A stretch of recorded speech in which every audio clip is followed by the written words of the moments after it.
ওনাকে তওবা করতে হবে, মাপ চাইতে হবে। যদি উনি তওবা না করেন, মাপ না চান, তাহলে বাংলাদেশের মুসলমান ওনাকে কোনো অবস্থায় দিয়ে ছাড়বে না।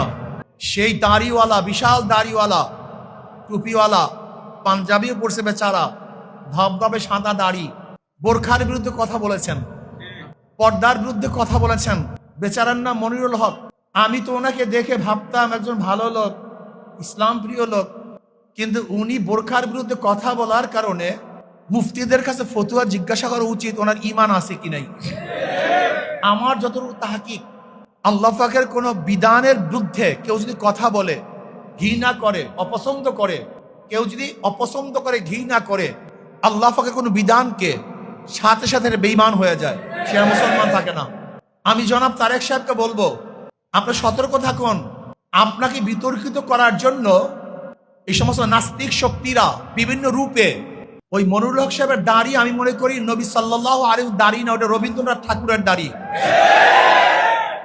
আমি মনে করি ওনার টুপি এটা নবী আলাইহিস সালাতের টুপি না, এটা ইহুদিদের টুপি। আর আমি মনে করি ওনার পোশাক এটা সুন্নাতি পোশাক নয়, এটা খ্রিস্টান পাদ্রীদের পোশাক। ওনাকে তওবা করতে হবে, মাপ চাইতে হবে। যদি উনি তওবা না করেন, মাপ না চান, তাহলে বাংলাদেশের মুসলমান ওনাকে কোনো অবস্থায় দিয়ে ছাড়বে না।